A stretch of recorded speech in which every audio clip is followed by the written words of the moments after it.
गांव में बसंत नाम का बेहद गरीब व्यक्ति रहा करता था। उसकी पत्नी बहुत बीमार रहती थी। उसकी 2 वर्षीय बेटी जन्मजात गूंगी थी। एक दिन जब बसंत घर आया तो उसकी पत्नी झुमरी बुरी तरह से खांस रही थी। झुमरी, झुमरी, क्या हुआ तुम्हें? क्या तुमने आज दवाई नहीं खाई? शायद आपने देखा नहीं कि दवाई को तो खत्म हुए पूरे 2 दिन हो गए। मैं दुनिया का सबसे ज्यादा लाचार पति और पिता हूँ झुमरी, जो अपनी पत्नी का सही से इलाज भी नहीं करा सकता। उदास मत होइए, इसमें आपकी कोई गलती नहीं। धन स्त्री के नसीब का होता है। मेरा ही नसीब फूटा था, वरना आपने तो अपनी तरफ से पूरी कोशिश की। मुझसे एक वादा कीजिए। कैसा वादा झुमरी? मेरा अंतिम समय आ गया है। मुझे पता है जब आप मुझे डॉक्टर के यहाँ पर लेकर गए थे तो उसने कहा था कि मेरे पास अब ज्यादा समय नहीं, मेरे फेफड़े खराब हो चुके हैं। ऐसा नहीं कहते झुमरी, मैं तुम्हें अभी इसी वक्त डॉक्टर के पास ले चलूंगा। नहीं, कोई फायदा नहीं। मुझसे एक वादा कीजिए, मेरे जाने के बाद आप मेरी बेटी को कभी भी उसकी माँ की कमी महसूस नहीं होने देंगे, उसे कभी नहीं डांटेंगे। मैं वादा करता हूँ। झुमरी अपने बगल में लेटी हुई अपनी 2 वर्षीय पुत्री को हसरत भरी निगाहों से देखने लगी। झुमरी ने उसे देखते ही देखते दम तोड़ दिया। बसंत फूट फूट कर रोने लगा। इस घटना को 12 वर्ष बीत चुके थे। बसंत की पुत्री चमकी अब 14 वर्ष की हो चुकी थी। बसंत गांव के जमींदार कल्लन की हवेली में साफ सफाई का काम करने लगा था। मुझे आपसे कुछ बात करनी थी सेठ जी। अच्छा, अब मेरे इतने बुरे दिन आ गए कि गांव का एक भिखारी मुझसे बात करना चाहता है, जो मेरे ही टुकड़ों पर पलता है। चल जल्दी बोल, क्या बात करनी है? सेठ जी, मुझे 200 रुपए की बहुत जरूरत है। 200 रुपए में कितने जीरो होते हैं तुझे पता है? तेरे बाप दादा ने भी 200 रुपए कभी देखे हैं क्या? वैसे तुझे क्या जरूरत आ पड़ी वही पैसों की? मेरी बिटिया 2 दिन से बुखार से तप रही है, उसकी दवाई लानी थी। तुम गरीबों को बुखार में दवाई नहीं खानी चाहिए। अपनी बेटी के शरीर पर गीली पट्टियां रख दे, बुखार उतर जाएगा।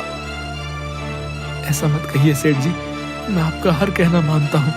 अगर आप बोलते हैं कि तपती दोपहर में सारा दिन मुझे खेतों की रखवाली करनी है, तो मैं सारा दिन धूप में ही रहता हूँ और आपसे कभी पैसे नहीं मांगता।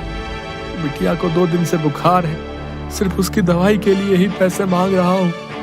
ये सुनते ही जमींदार का गुस्सा 7वें आसमान पर पहुंच गया।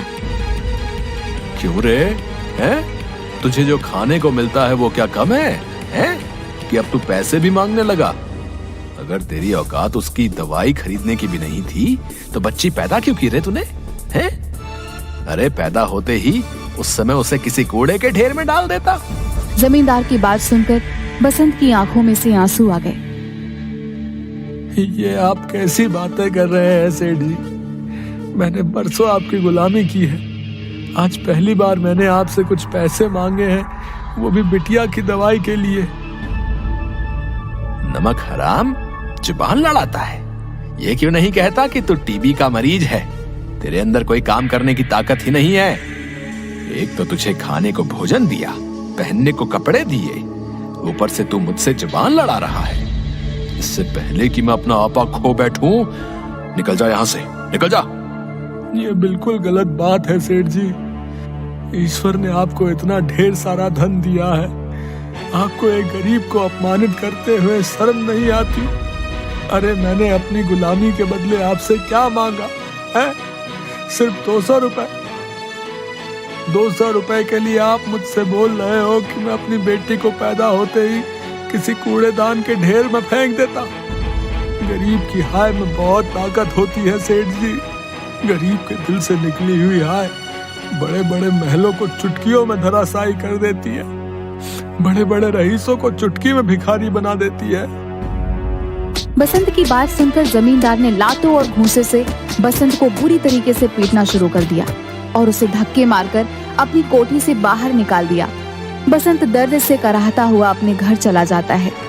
अपने पिता को दर्द से कराहता हुआ देख चमकी तुरंत दौड़ी दौड़ी आई और वह इशारों इशारों में बसंत से पूछने लगी, ये क्या हुआ पिताजी?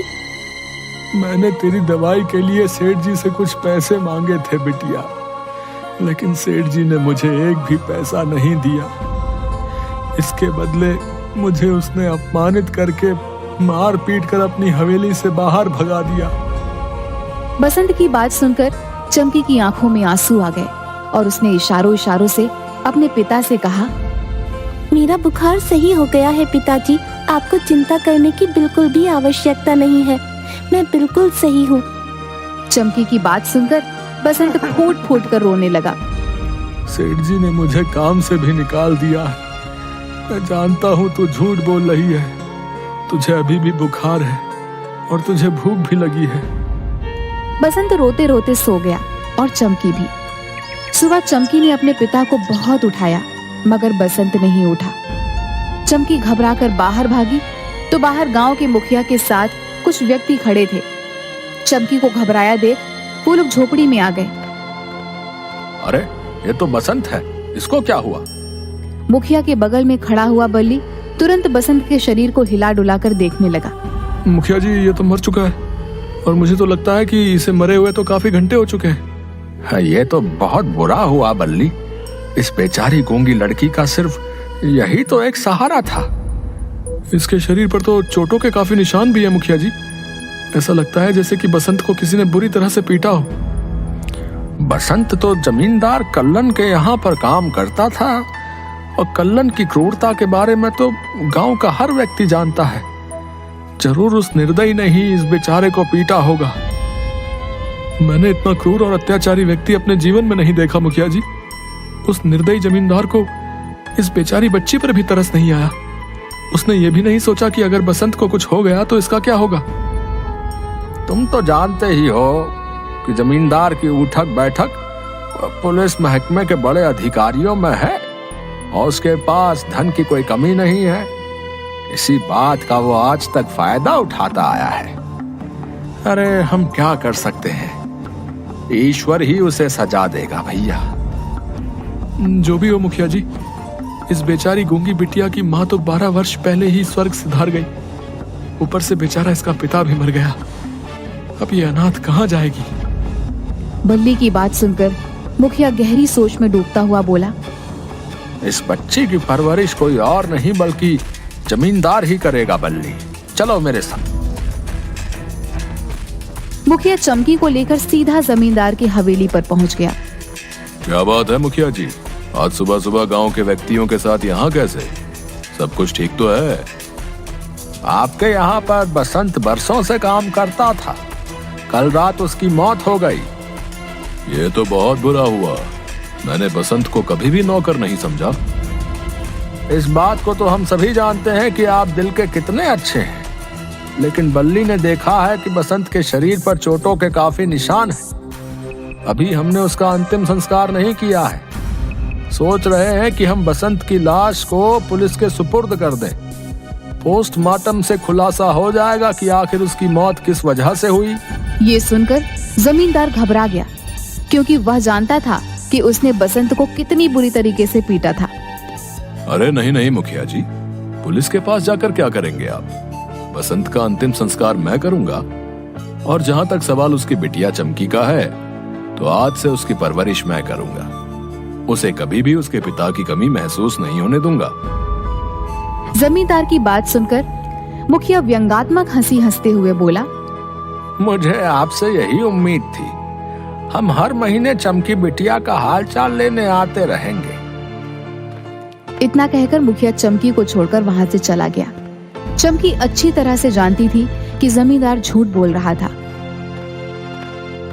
क्या जरूरत थी उस मुखिया के सामने अपनी बड़ाई पेश करने की?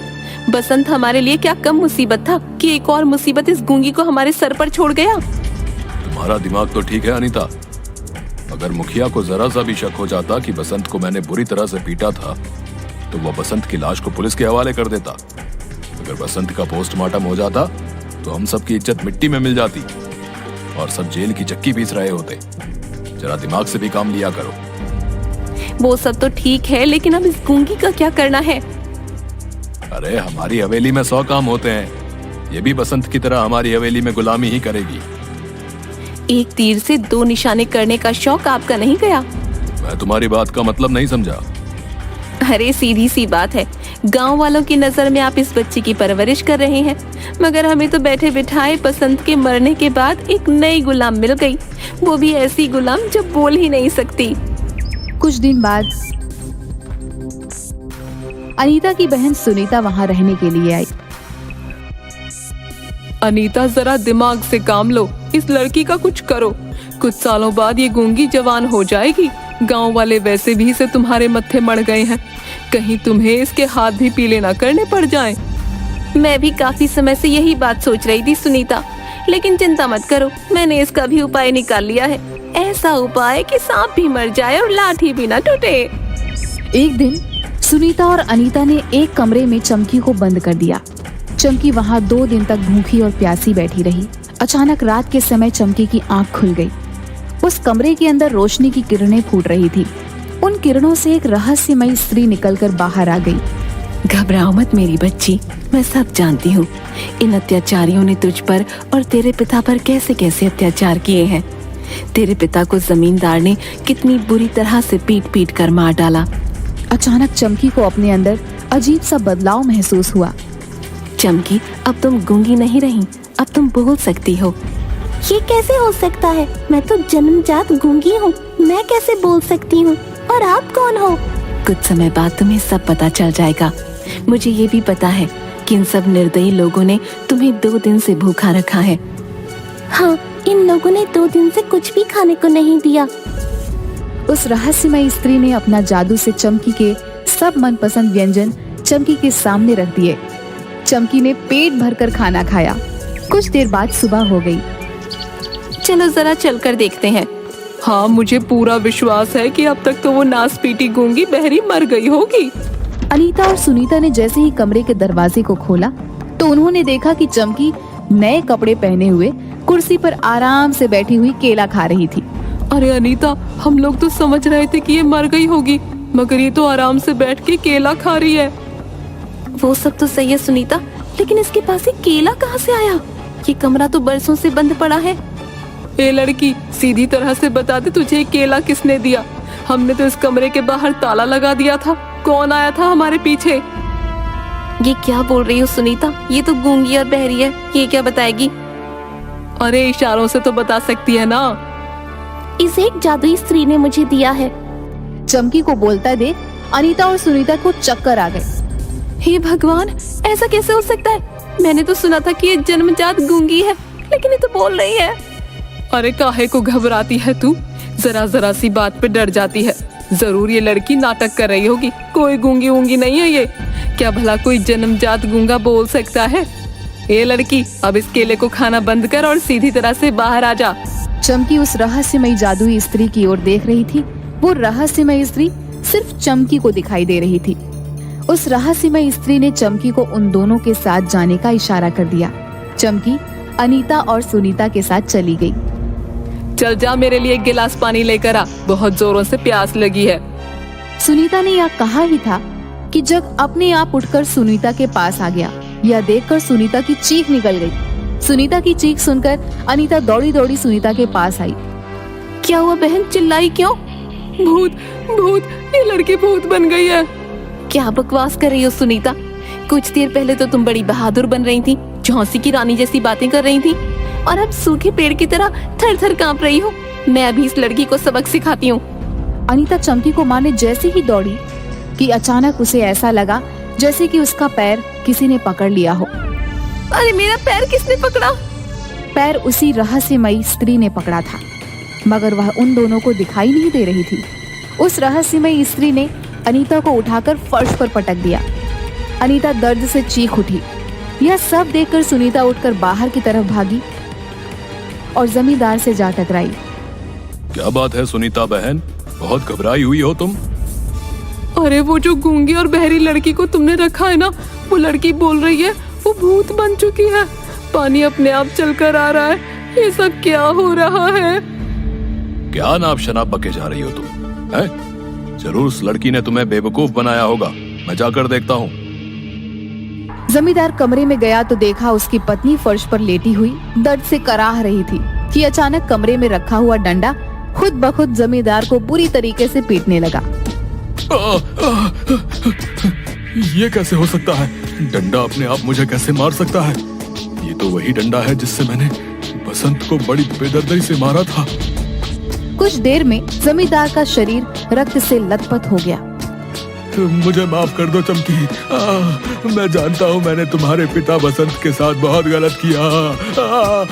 मैंने उस बेचारे को इसी डंडे से बुरी तरह पीटा था, लेकिन मेरी बात का यकीन मानो, मुझे नहीं पता था कि वो मर जाएगा। इस डंडे को किसी भी तरह से रोक दो।